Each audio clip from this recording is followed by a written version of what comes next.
अहिले भर्खरै झापा गाउँपालिका वार्ड नम्बर 5 स्थित बिरिङ खोलामा बनेको पुल मुनि गाडिएको अवस्थामा लास भेटिएको छ। खबर पाउने बित्तिकै हामी यहाँ घटनास्थलमा जाँदैछौँ र यहाँ हामी हेर्न सक्छौँ यो सवारी साधन हेर्दा हजारौंको सङ्ख्यामा मान्छेहरू यहाँ उपस्थित भएको हामी देख्न सक्छौँ। म तपाईहरुलाई घटनास्थलतिर लाने कोसिस गर्दैछु। म छिटोभन्दा छिटो तपाईहरुलाई यो घटनाको विस्तृत विवरण यथार्थसहित प्रस्तुत गर्ने कोसिस गरिरहेको छु। म जाँदैछु जहाँ सबलाई गाडिएको छ उक्त स्थानमा तपाईहरुलाई लिएर जाने प्रयास गरिरहेको छु। म छिटो जाँदैछु साथीहरु, भिडियो पुरा हेर्नु होला, अन्तिमसम्म हेर्नु होला है।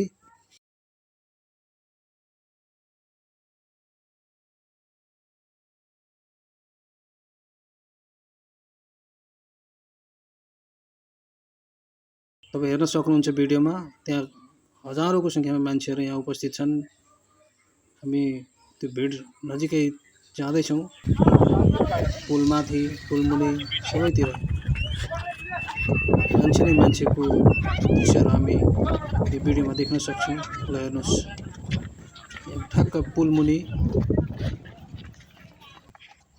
सब गाडिएको अवस्था छ र प्रहरी प्रशासन मान्छेहरू पनि यहाँ उपस्थित हुनुहुन्छ। सबैजना पुरै ब्यारिकेडिङ लाउनु भएको छ।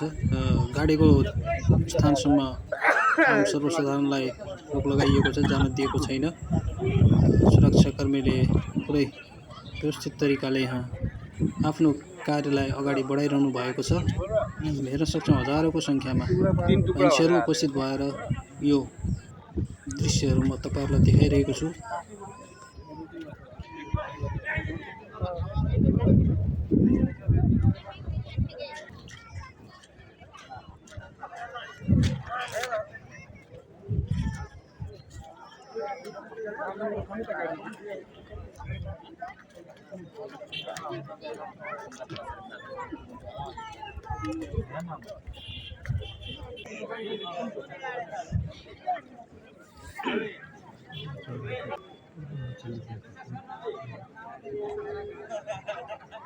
यहाँ अब सब निकाल्ने तयारी हुँदैछ। दर्शकबिन, प्लास्टिक ओछ्याएको छ। अब केही क्षणमै सब गाडीको स्थानबाट बाहिर निकाल्ने काम भइरहेको छ। अब त्यहाँ भित्र मान्छे पस्ने काम पनि हुँदैछ। तपाईं हेर्न सक्नुहुन्छ मान्छेहरू भित्र पसिरहेका छन् है।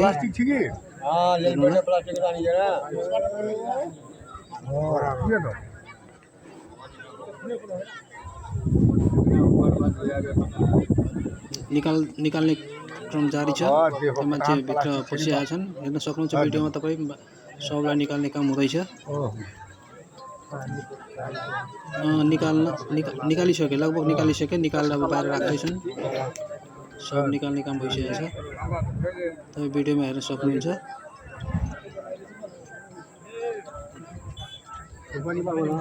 तपाईहरुलाई जानकारी गरौँ, केही दिन अगाडि सामाजिक सञ्जालमा अन्दाजी 33 वर्षीय एकजना युवक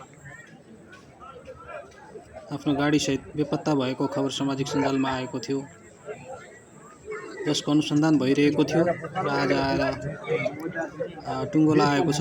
यो जुन शव छ, अस्ति आफ्नो गाडीसहित बेपत्ता भएका शिव 8711 बस्ने सरोज शर्माको शव रहेको यहाँ कुरा बाहिरिएको छ। उहाँका आफन्तहरू पनि यहाँ आइपुग्नु भएको छ। उहाँहरूसँग पनि हामीले कुरा गर्दाखेरि उहाँहरूले चाहिँ सबको पहिचान गर्नुभएको छ र हाम्रै मान्छे हो भनेर कुरा राख्नु भएको छ, जसको आधारमा हामी तपाईहरुलाई यो जानकारी गराइरहेका छौँ। तपाईं हेर्न सक्नुहुन्छ हजारौंको सङ्ख्यामा यहाँ मान्छे उपस्थित छन्। दर्शकबिन, हजारौंको सङ्ख्यामा। र यो हत्या प्रकरणमा संलग्न 2 जना आरोपीलाई पनि पुलिसले गिरफ्तार गरेको छ, अनुसन्धान गरिरहेका छन्।